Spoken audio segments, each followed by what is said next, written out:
Welcome to Act 3, the podcast where we explore how to thoughtfully shape the rest of our lives. I'm your host, Cara Gray. This podcast is sponsored by Good Morning Freedom, my retirement coaching service where I help executives and professionals plan their Act 3. For more information, stay tuned until the end. Today, I welcome Joan Rosenthal to the podcast. Joan is a longtime board member of several New York City nonprofit organizations focused on changing the lives of children and families through education and related programs and services. Joan actively serves as treasurer of Bronx Works, the major settlement house of the South Bronx, and is a member of their development committee. Joan also is the president of Well Met Philanthropy, a women's giving circle identifying and funding nascent organizations and leaders working in and with underserved communities within the 5 boroughs of New York City. Joan is vice chair of Workforce Professionals Training Institute, WPTI, is a leader in developing job training and application programs serving nonprofits and their clients both virtually and in person, enabling people to find dignified work to support themselves and their families. Joan was a CPA by training, working for a number of years at Ernst & Young. She joined Chemical Bank as their accounting policy specialist and retired early as a managing director at JP Morgan Chase, after rising through the ranks of controller and chief financial officer's departments over the course of a 20-odd-year career. Joan received a BS in accounting from the University of Albany and attended Hunter College High School. She is a lifelong New Yorker and lives there with her husband, Frederick Schiff. Welcome, Joan, to the podcast. Thank you. It says you're retired, but hardly. I mean, you are still very, very active, and you have so much to tell my audience today, and I'm just really excited for this interview. I always start at the beginning of your main career when I do these interviews. And so tell me about joining Arthur Young, as it was called at that time, and about the demographics of the cohort you were part of. Oh gosh. So I am a product of the public schools here in New York City. And that's a theme really when we get to my current life, my act 3, if you will. I'm grateful for that. I went to State University. The University at Albany is part of the State University of New York system. There are 4 big universities and lots of smaller colleges, and so that's where I was. We had 2 very snowy winters and 2 not so very snowy winters, and we used to have small people warnings because we had very tall buildings and then very short buildings on campus. That was very strange to me, coming from New York City, which of course has a lot of tall buildings, and so it always has a lot of wind. And I'm talking to someone who's in Chicago, so Yes. we probably both think this is a little odd, but that's what it was. At the age of 21, I was out of college, and through an interview process, I interviewed with several of what were then the Big 8 accounting firms. Yeah. And as you and I talked about a little bit, this was the first year in the history of these firms and of many other businesses in the United States that they had a significant cohort of women. It's like a class each year they bring in public accounting, a number of young people at the same time to train them and, work them to death. I mean, that's what happens when you're a junior. And that particular year, my class at Arthur Young was 1/3 women. And it turned out that you could be ranked in one of 3 ways when you got your merit review. You could be O1, which was outstanding. O2 was very good. O3 was good, satisfactory, fine. The interesting thing is at the end of that first year, I've never forgotten this, there were no women, I repeat, no women in O3. Nobody thought they could be good/satisfactory. It wasn't that kind of a world. We all thought we had to excel. And Wow. the rest was obviously a combination of personal qualities and the jobs you were given and all sorts of other stuff like that. But nobody thought that we could be, I'll use a different word, ordinary. Yeah. So that was the world in 1976. It was also the bicentennial, but that was less important than striving for, sort of a place in this new world where there were, frankly, not so many senior women. Yeah. I have since made a friend through my nonprofit work who's a few years older than I, and she tells me that when she went to Harvard Business School, and she graduated in 1970, so a little bit before I went to college and everything. There were something like 750 students that year at Harvard in the business school, and there were 7 women. Wow. So, that's a few years earlier than me. So she was more of the pioneer, but that gives you a sense. So it was really very interesting times. And I worked on actually aviation clients and people who actually ran factories. And so I once did an inventory, and some of the young women, and by then I was, I was a manager, a supervisor, came in like um, sandals with heels, to walk through this factory that made the tanks that we eventually used in the Gulf War, and, I just really couldn't make sense of that either. Um, so, it was a period, obviously, where women were trying to figure things out. I think the men thought that they knew what was going on. Um, and so it was very interesting. I will tell one other story that I've just told my daughter-in-law, which is that very early in my years at Arthur Young, I was doing audit work in the accounting department of what was then a very large garment center company that they had a number of brands, and I thought that was very cool because I knew the brands. Um, and there was a man who was a very good supervisor, and actually he was very nice to me. But one day on my desk there was a note that said Kinderküche, Küche, uh, children, cake, and church. Not quite in that order, but yeah. And the next week there was a cartoon that said women belong in the kitchen barefoot and pregnant. And, you didn't wanna make waves in those days, but, I thought this had to, sort of go up the ranks, if you will, to my supervisors because obviously there was a problem, um, obviously. And it turned out it was this gentleman who, was an immigrant, from Latin America. The country and stuff like that isn't important, but this was just culturally to see a girl, and I was a girl, I was 23. So he had daughters who were almost the same age, and it just was, kind of offensive to him. He didn't have anything against me personally. We got along, but the idea that somebody 23 could be, auditing his work was not sitting that well, clearly.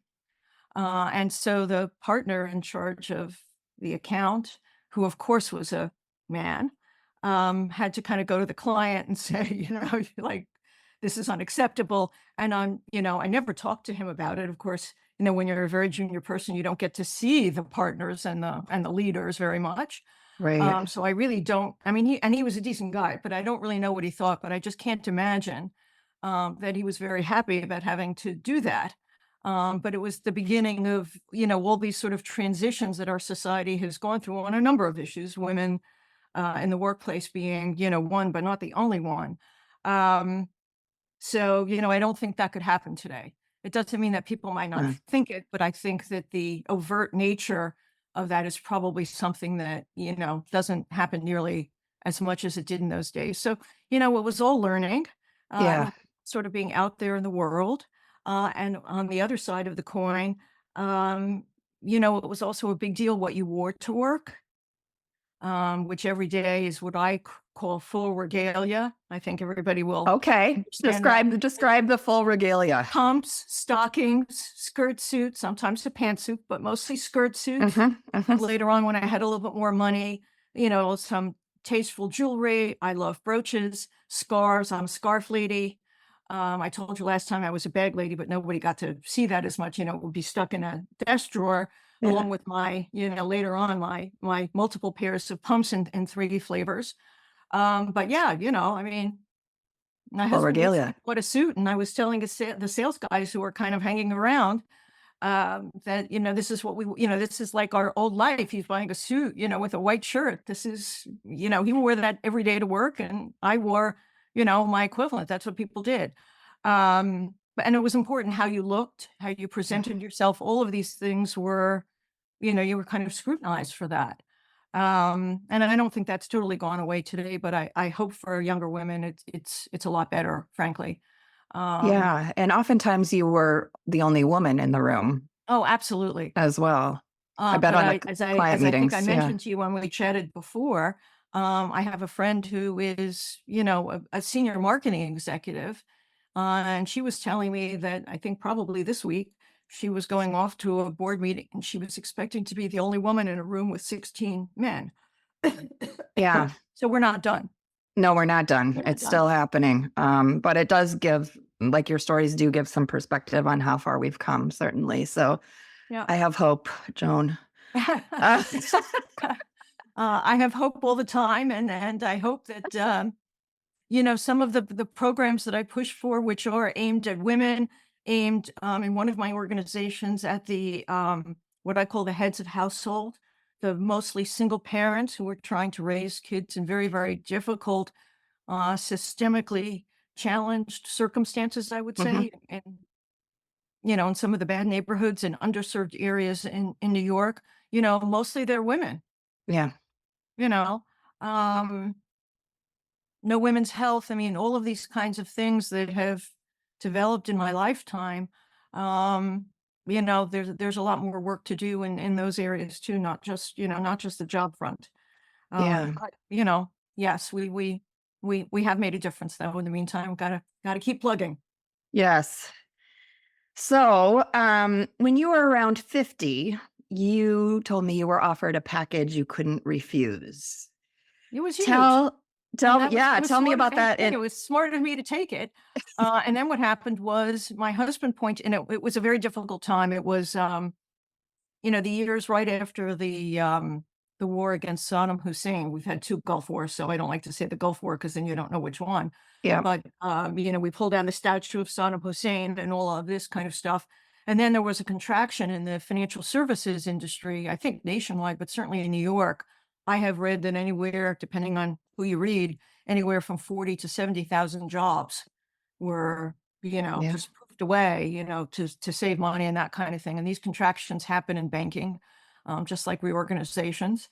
Yeah. And so the thing that was interesting is my husband, who's a really good guy, kind of pointed out to me that we had paid for college. We were done. You know, that's usually the big, you know, the biggest bills you ever see in your life and all of those kinds of things. You know, we did that. So he kind of said, well, you know, you why don't you think about something that might be more interesting to you? And at that time, I was actually involved with the business school at University of at Albany, which is, of course, where I'd gotten my degree. I had gotten involved in them with them while I was still working.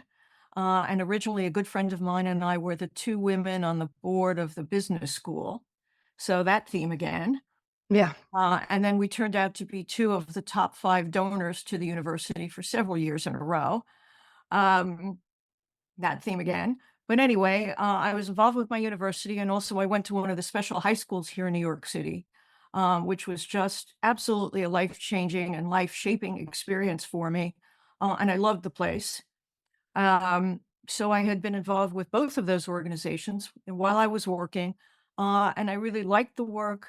I liked meeting the new people. And one of the things that I was concerned about when I left the bank was the sort of social aspect. It's not that my husband and I don't get along and all of that sort of stuff, but you know, we were both used to working in very large organizations where you interacted with a lot of people all the time. You didn't like Yep. everybody, but you liked some of them, and there was a sense that, you know, sort of kept you the brain working and made kept you vibrant That's and right. kind of focused and all of that. So the question was, how was I going to replace, if you will, Yep. the social dimension? Yep. You know, I wasn't gonna make the same money. I got that. The good news is we saved a lot of money, and invested wisely. But there's a social aspect. There's the kind of the keeping the brain alive aspect. There are these other parts to, the good Yeah. things about Feeling working. purposeful. Yeah. Yeah, Feeling like you have purposeful, a absolutely, which is reason. yeah, Yeah. exactly, which is a word that we use now, not as much back then, but you're Yeah. absolutely right. And so, in trying to figure that out, I sort of used the 2 organizations, which were obviously that I had benefited from personally greatly, as a little bit of a stepping stone and kind of a jumping off point to get more into the world of philanthropy. I actually did take a job, the pay was, you know, nothing, but it was a job, which forced, for those of us who've worked, there's a structure to work, and to the sense that you report to somebody, you're answerable, deadlines, all of those kinds of things. You have to be more professional, knowledgeable. It's not the same as kind of being a volunteer and saying, hey, well, whatever I do, that's terrific. And so it gave me a little bit more grounding and a little bit more shape around work in the nonprofit world. I will say that it left me with the idea that there is a tremendous amount from the world of business that actually is really relevant Yeah. to the nonprofit world, which I think people are more accepting of now. But I'm back, 20 years ago, roughly. And I don't think all of the people in all of the organizations I spoke to at the time necessarily always felt that way. Yeah. There is a can-do sense. There is a sense of, a need for a certain amount of efficiency. Personally, whatever your company may be doing, there are some, kind of skills and kind of a sense of, again, purpose and kind of, the forward motion that's required. Um, that is, sometimes at odds with the sense of that a lot of younger people that I have seen in philanthropy, where the idea is they're attached to the mission, and I'm attached to the missions for the organizations I serve as well. Um, but the question is, how do you add, the concept of adding value? How do you help Yes. them to move forward? How do you help them sometimes to grow, sometimes to stabilize, whatever it may be?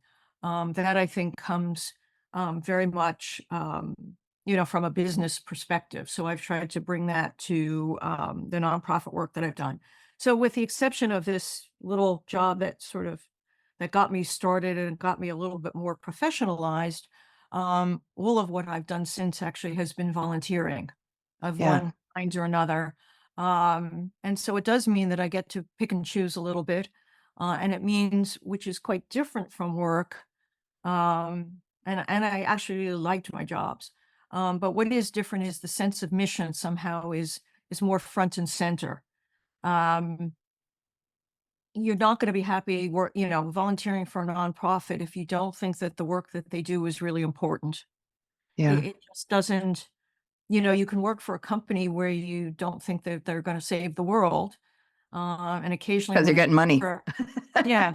And occasionally when I worked at Chemical Bank, and, the banks were kind of in the crosshairs of everybody, at various points for various kinds of loans that they made or that failed or whatever was going on. And usually I was in the middle with the accounting trying to, sort it out for them.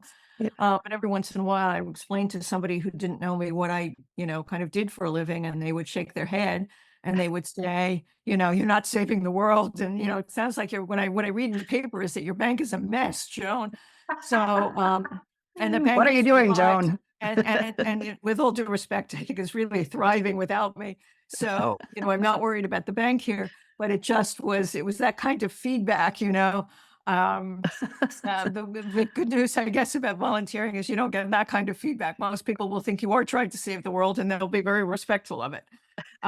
So, again, more interesting, experiences in dealing with people.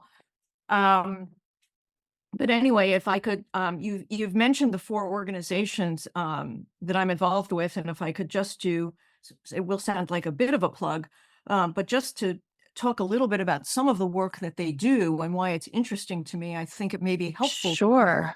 people. Sure. Bronx, Yeah, that's fine. Go for just it. taking it sort of in order.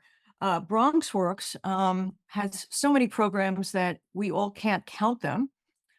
It's an organization that now has 900 people who work for it. There is that much work to do. And they are all immensely dedicated and very thoughtful. They are based primarily in the South Bronx. They have a number of locations, and they serve, the way I describe them is that they serve everyone from the age of 3 to 103. We have programs to help immigrant families acclimate the parents as well as the child, so that the child is ready to go to preschool or to kindergarten. Mhm. And at the other end, at 103, there is a really very highly regarded senior anti-eviction program that tries very hard in the court system in the Bronx to help older people who very often landlords try to push out, quite frankly. Yeah. And obviously money and all of those things are a challenge for them. And so there's a very highly regarded program that literally focuses on trying to save seniors from being, pushed out onto the street. And there are programs to help other people with eviction, but in particular, that's kind of the 103. They have wonderful senior centers. They have wonderful after school programs where children can safely come and learn about nutrition, have a place to do their homework, all kinds of things like that. Yeah. There's a wonderful program that helps families and kids navigate middle school in New York City, which is Hmm. quite complex, by the way. It can look at times like you're trying to apply to Harvard, only, your child is 11 years old. You Wow. have to take a test. You have to say which school you prefer. It's kind of nuts. But this program tries to help the parents and the child through the process, and then through high school. And then there's an excellent program to help these same kids and other kids um, figure out how to apply to college and what college is right for them, financial aid, all these things that are not easy for anybody to navigate, but particularly if you're talking about people where the child is going to be the first person to go to Yeah. college, where their families are immigrant families. It's really a big deal, and the Yeah. programs are outstanding. So that's Bronx Works. Friends of the Children is the opposite. Friends of the Children is a very focused, much smaller program that seeks children who are already struggling when they're in kindergarten. So this is Oh, at age 5. Sometimes they're not going to school because they have to babysit their younger siblings. These are age 5 children. yeah. Sometimes their parents just haven't signed them up for school. Sometimes they don't know what school is, so they don't know what they're supposed to do with a pencil. It's a pretty wide, Well, language, all kinds of barriers. Um, Sometimes these kids, by the way, need glasses, and of yeah. course, they don't know it. And the idea is to take on some of these children, to pair them with a professional whom we call a friend, hence friends of the children, but who really is a professional who works with the child one on one, 4 hours a week. And the commitment is to work with the child to get them through high school with a plan. So it's 12 years plus. I've never heard of another program like that that will commit to you for 12 years. Wow. All the Yeah. ups and downs, that some of these families experience. So that's kind of, instead of the very big and, number of people that are 64,000 people a year are served at Bronx Works, this is, we have something like 250 kids and their families at Friends of the Children New York. Workforce Professionals Training Institute.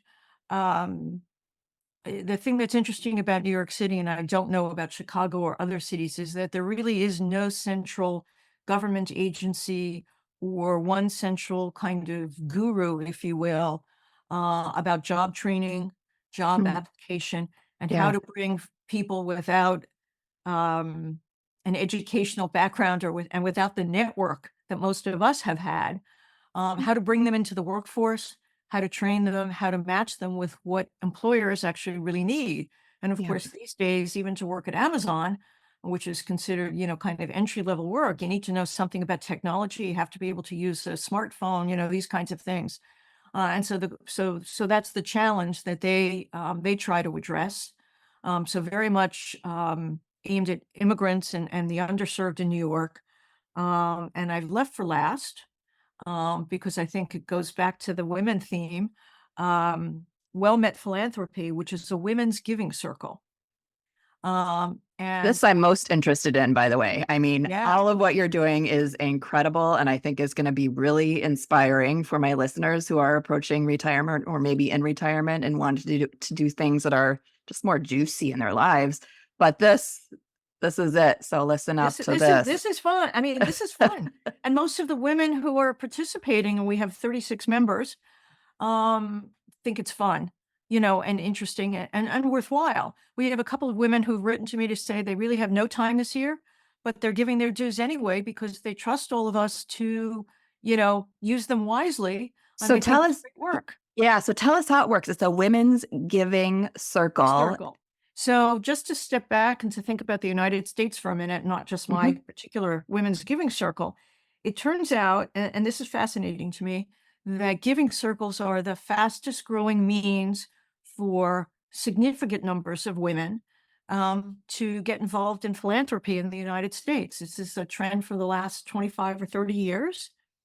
Um, so that's interesting in and of itself. It is. I think speaks to one of the things I love about WellMet, which is not simply the good work, although it is good work, but this sense of kind of comradeship and camaraderie, so that you have women who care about New York, care about these issues, and they band together. They don't have to be your best friend, although some of them have made, friendships now for some of the women who started years ago. They're pretty tight now and they've worked together for many years. But everyone is interesting. Everyone is smart. People have worked in all sorts of other walks of life, like me, who certainly was not working. Nobody thinks working for a bank unless you're in the foundation is particularly philanthropic, as I shared earlier. Nobody thinks you're going to save the world. Some of these women do work in work in the nonprofit world, that's their professional life, but many of them didn't. A few were journalists. A number were financial executives like me. Some were teachers.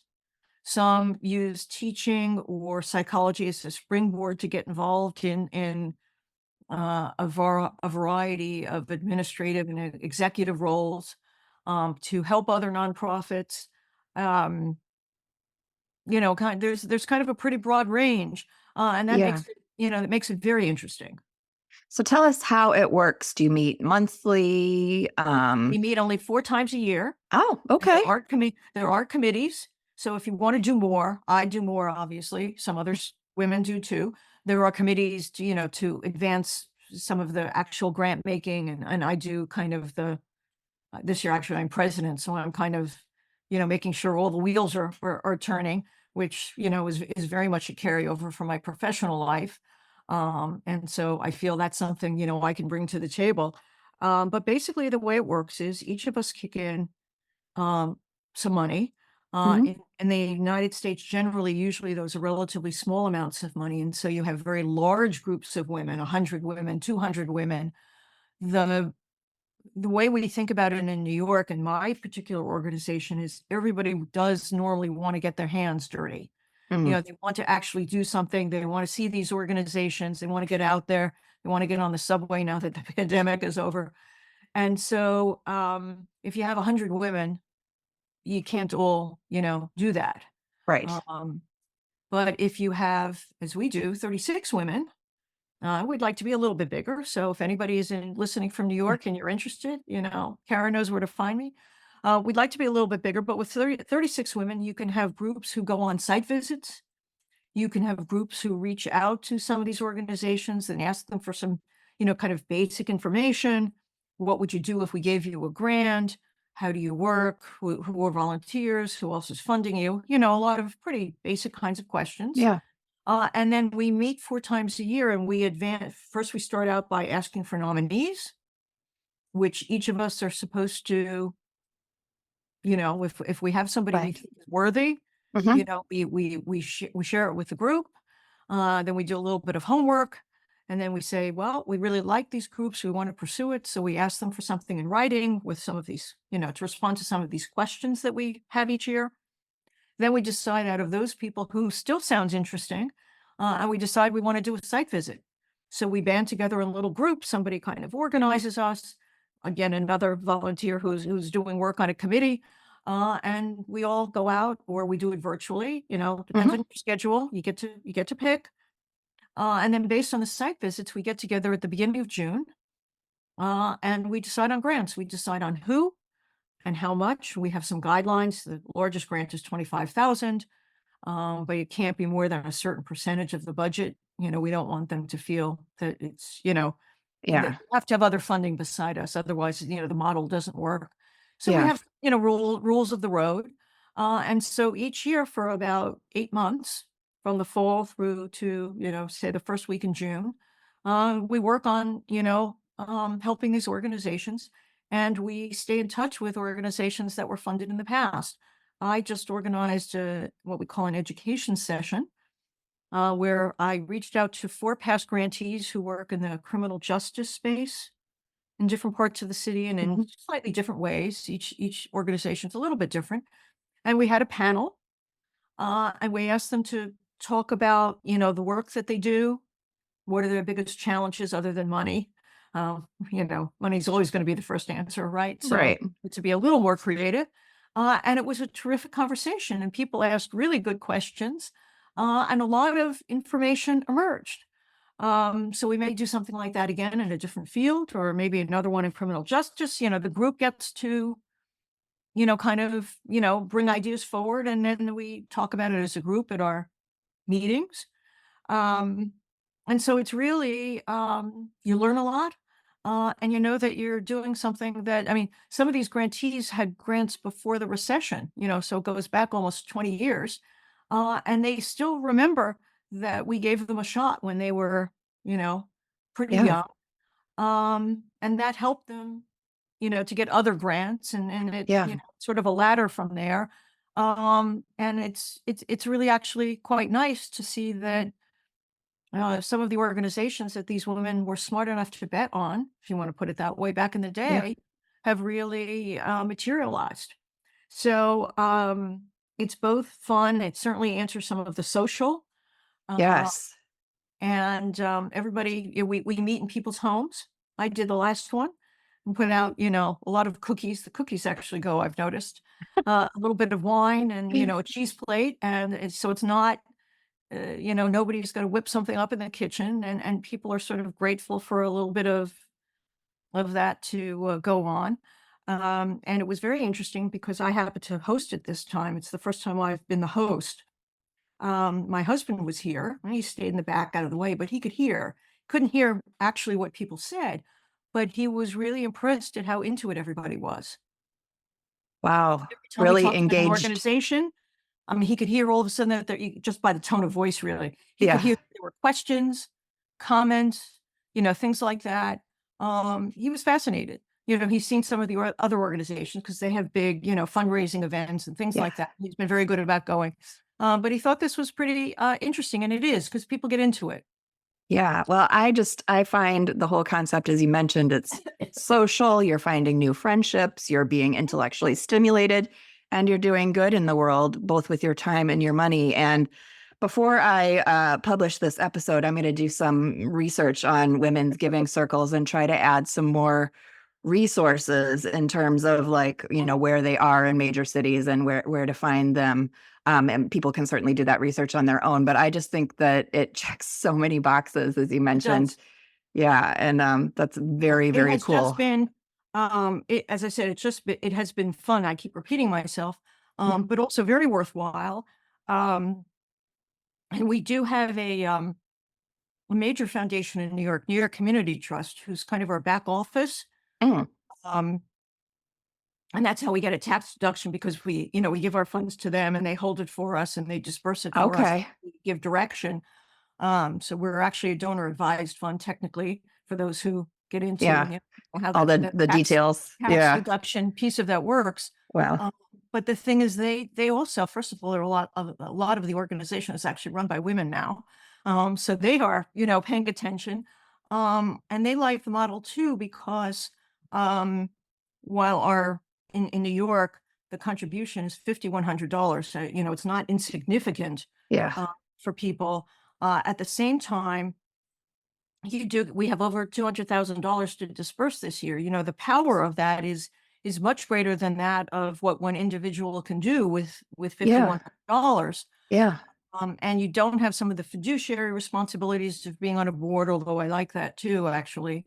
Um, so for a lot of people, if you don't have a lot of time, if you want to spread out some of the work that you want to support, and not just do one board. A lot of our members are on, boards as well and Hmm. things. It checks those boxes as well. And it can introduce you if you take advantage of some of the other women, and New York Community Trust. And most cities have an equivalent of the New York Community Trust. There's a Rhode Yes. Island We have Foundation, Chicago Community all these Trust. kinds Yeah. of things in the Northeast. Um, you can be introduced to other um, organizations that do terrific work that are, that are interesting to you. One of the things that's going on in New York, and my guess would be in Chicago also, is of course we have all these asylum seekers who've come Yes. to the city. And I don't want to get into the politics of all of that and the buses that come in and this kind of thing. But both New York Community Trust and Well Met, we've had people come to talk to us about it. It's a topic that's of interest. Hmm. Um, Well Met has in the past funded a number of organizations who help with the legal side of immigration, who help Custom Collaborative, which teaches mostly women immigrants how to sew and how to make garments and do that piece of, the industry here in New York, Yeah. Emma's Torch, restaurant work, Hmm. a lot of things that have been sort of aimed at they also funded Safe Passage very early in its day, which has done tremendous legal work to help on immigration issues and to particularly help children who come as immigrants. It also allows you to get a window into issues that concern many of us, to Yeah. learn a little bit more about them and to find out that really sometimes we don't know it. The newspapers are full of the things they think are, of the moment. There are 8.5 million people in this city. And of course, a Yeah. lot are immigrants, but a lot of them are also people who are, tackling some of this work. So it's really, it's fascinating from that point of view. Yeah. Finally, I go back to what advice you have for people who are transitioning into their third act. So, I do have a couple of ideas that I did want to share. Mhm. One thing is the way I was connected to Bronx Works is that I went to a foundation, and in the case in New York, it's Robin Hood, and there's not really exactly a Robin Hood in other cities, as I understand it. But I went to an organization that funds many small nonprofits here in the city, Mhm. particularly interested in education and work, those same themes again. Mhm. And they knew me from one of the organizations. They funded Friends of the Children New York for a long time. So they knew me. I'd been the board chair for many years. And I went to them and they did matchmaking for me. Oh, nice. And so, it's a big city. So the question is, so they really did a little job interview. I gave them a resume. They asked me questions about my resume. Um, and they gave me a choice of 5 organizations. And they all looked pretty good. And I was frankly kind of a little overwhelmed. And I went back to them and said, well, where do you think I could do the most good? And they said in the Bronx and with Bronx Works. And so that's how that happened. There are some online services, Board Source, Board Strong. Most of these are .orgs. Okay. People can do a Google. There's one that serves African American organizations in particular. Um, I actually, I think I actually have a list somewhere. I might be able to email that to you if I can Oh, find the list. sure. Like there are a number of ways that you can um, kind of find a matchmaker, and obviously your own friends and your own family circle and things like that are Yeah. tremendously important. I got involved with Friends of the Children New York because one of my childhood friends from first grade, her wife actually knew about Friends of the Children, kind of from the beginning. And when I told my childhood friend that I was, you know, looking for some, I was going to transition away from work. I was looking for some meaningful things to do. She went to her wife and they said, oh, we have to tell you about Friends of the Children New York. And so, 18 years later, here I am. Hmm. Uh, so obviously, friends, family, colleagues, all of those things. Yeah. For those who are still working, and particularly if you're working in a large corporation or Hmm. organization, usually there's somebody who either in HR or a separate Yep. department is called corporate social responsibility, CSR. There are different names, but that will kind of get you going most of the time. You can go talk to them. Many large companies, including mine, actually will give very small amounts of money. My company did $1,000 a couple times for me Yeah. to encourage people to join boards Yeah. and to get involved in the community. So it's really more about volunteering, not necessarily that you have to be on the board. So that's a way both to get connected to organizations. And if you're interested in supporting an organization, by the way, go put your organization on their list, because usually that will make them actually eligible for matching gifts, Ah, nice. you know? Yeah. So, um, so those kinds of departments can be very helpful, both, in both dimensions. Yeah. Um, and there is an overarching major organization that's kind of the umbrella organization of women's giving circles, and that is Philanos, which Oh, is Philanos. okay. It's philanos.org, I believe. And they have, actually, WellMed has decided not to stay with them, but generally speaking, they have many of the organizations. They were founded on the West Coast, um, and they have many of the giving circles all over the United States. So that's an easy way if you particularly want a giving circle and you want Yeah. to get started. That's a particularly good way to help find somebody, Yeah. to Yeah. reach out to, if you don't, have a personal or another contact. So those would be some ways that, you can get started. And most of these organizations also do some training for those who want to be on a board. They'll kind of do a little bit of a, um, I wouldn't say it's nonprofit finance for dummies, because I don't think any of these folks are dumb, but it's a little bit But like that in the sense that it's a sort of a 101. It's not, you don't. I was a financial executive, obviously, but you don't have to be. yeah. It is useful to understand a little bit how the finances work and what Yes. some of the issues are and what some of the pitfalls are, because they do come up.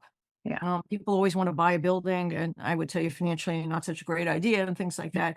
So, also going to some of these courses, you'll hear about organizations, but also you'll feel that you are a little bit more prepared sometimes for some of these jobs if that's not your background.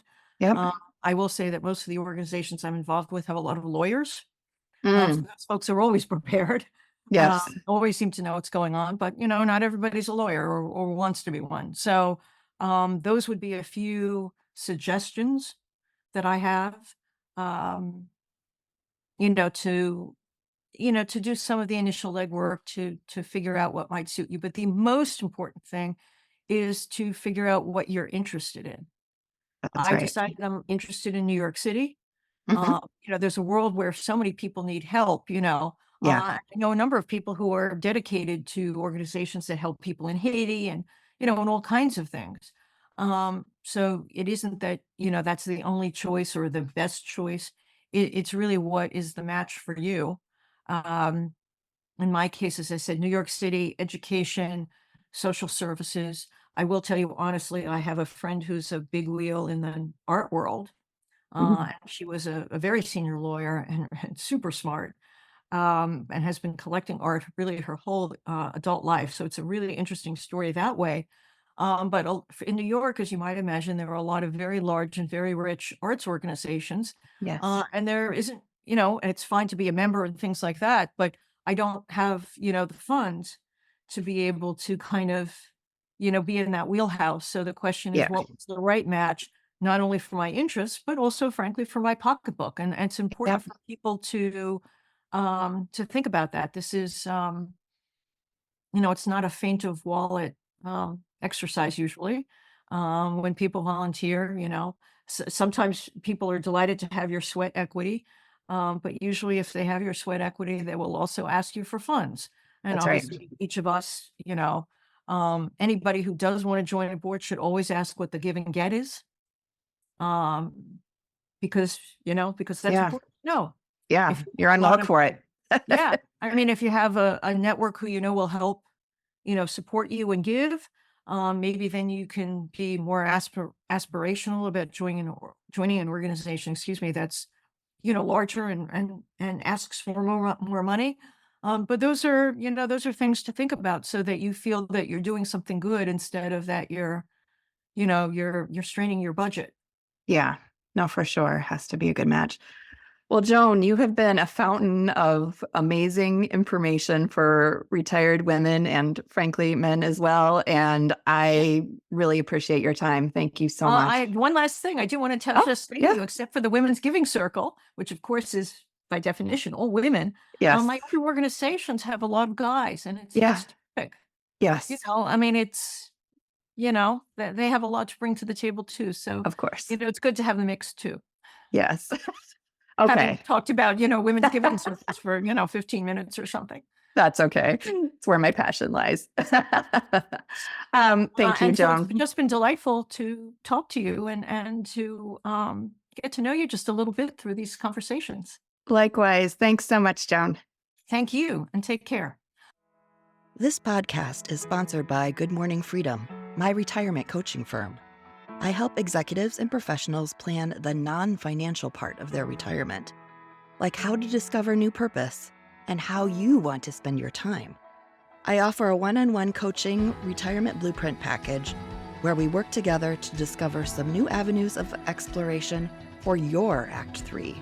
This coaching is completely custom and will provide you with a ton of resources and support as you transition to this new stage of life. For all the details, please go to goodmorningfreedom.com/services.